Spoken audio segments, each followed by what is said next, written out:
मोदी साहब तक पहुंचेगी? नंबर वन, अगर पहुंचेगी तो वो क्या इसके ऊपर रिएक्शन देंगे और उसके बाद क्या रिजल्ट निकल सकते हैं?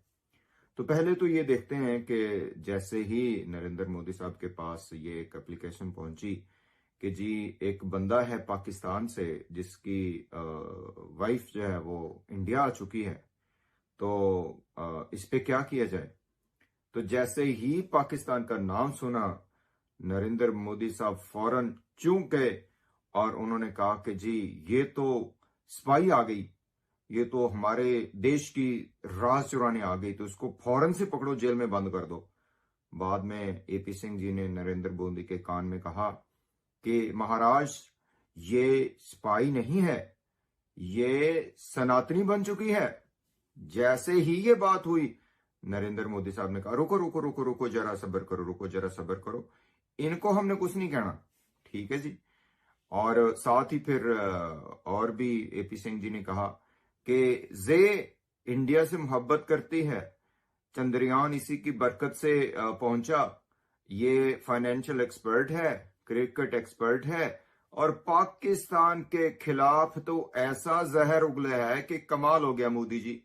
तो मोदी जी भला कैसे नहीं मानेंगे कि ठीक है जी, जो भी एपी सिंह जी आप कह रहे हैं, इसको जरा जो है ना वो बड़े अच्छे तरीके से स्वागत कीजिए।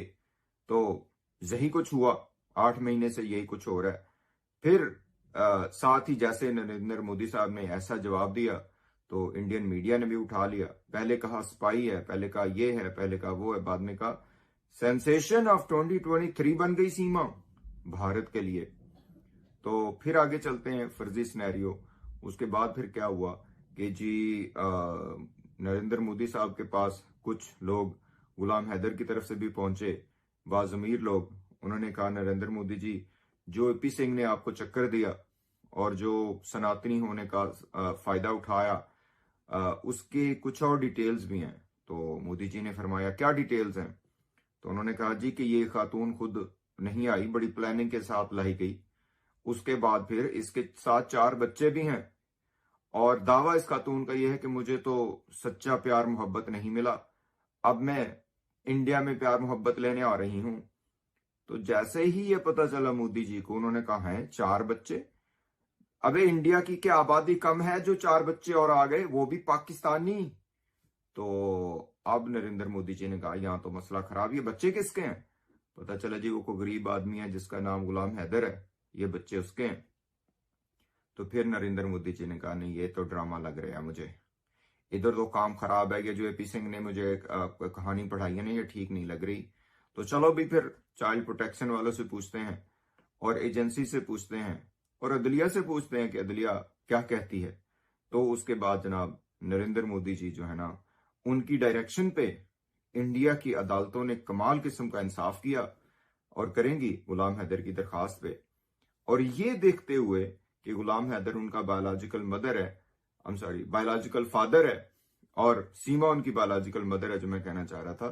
तो किसी ने कहा कि ये तो मदर का हक है।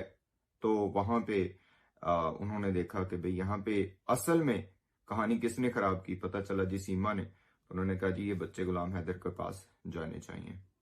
ये मुझे लगता है कि ऐसा होगा, लेकिन कब होगा, किस वक्त होगा, इसका तो फिर अल्लाह ही वारिस है।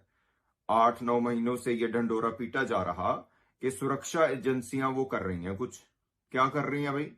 सीमा तो ठुमके पे ऊपर ठुमका लगावे, उसके बाद इंडिया की आबादी में इजाफा भी करे, लेकिन वो सुरक्षा एजेंसियां सो गई बस। अब ठीक है, बच्चे के इंतजार में लग रहा है, और ऊपर से गुलाम हैदर भाई जो हैं वो रो रहे हैं, चिल्ला रहे हैं कि कोई मेरी मदद के लिए आए। नरेंद्र मोदी जी तक मेरा ख्याल है कि सही बात पहुंचेगी तो वो ऐसा ही जवाब देंगे कि जनाब ये अदलिया से कहें कि इसका कोई डिसीजन ले। ये बहरहाल पॉसिबिलिटी है कि वो भी कहें कि चलो ये हिंदू बन चुकी है, सनातनी बन चुकी है, तो चलो जाहिर है हम तो जितने भी हिंदू हैं उनके हकूक की हिफाजत करते हैं, मुसलमानों को चलो ऊपर नीचे हो रहा है, आपके सामने ही है, तो खैर है। सही है। तो ये बच्चे तो चलो अब हिंदू हो चुके हैं, तो कुछ और इजाफा करें हम आबादी में, लेकिन ज्यादा इम्कान यही है, और इंसानियत के नाम पे यही उम्मीद है कि ये जो है अदालतें जो है वो गुलाम हैदर के हक में ही फैसला करेंगी, और इनको जो सीमा है उसको या तो डिपोर्ट किया जाएगा या फिर इंडियन कानून के मुताबिक वो किया जाएगा। लेकिन एपी सिंह की टीम जो है वो पूरे तरह से जो है ना वो अपना नैरेटिव सामने रख रही है, रखेगी भी, कि बच्चे मोटे हो गए, बच्चे ताजे हो गए, बच्चों को बेहतरीन कोटियां मिल गई, बच्चों को तो अब स्कूल खुल गया। और सबसे बड़ी बात यह कि मीणा फैमिली के ऊपर इस वक्त पूरे इंडिया ने बहुत वो कर दिया है, जिसे हम कहते हैं कि उनको जदोकोब कर रहे हैं, उनके ऊपर इल्जामात आरोप लगा रहे हैं। तो बहरहाल इस बात पे मैं अलहदा बात करूंगा कि मीना फैमिली अब बड़ी तंग आ चुकी है, क्योंकि लोग उनको गालियां निकाल रहे हैं, उनको अजीब अजीब सी कोठे ये वो फलां। हम इस बात के बिल्कुल हक में नहीं है। जो लोग भी, चाहे वो पाकिस्तान से हैं या इंडिया से हैं, उनसे गुजारिश है कि वो बिल्कुल ऐसा ना करें। देखिए, आप कंडक्ट पे बात कीजिए, किसी के पर्सनल उस पर जाने की जरूरत नहीं है। अगर उन्होंने गलत किया है तो उसके ऊपर हम बात करेंगे। बाकी जब तक के अदालतें नहीं कहेंगी, जब तक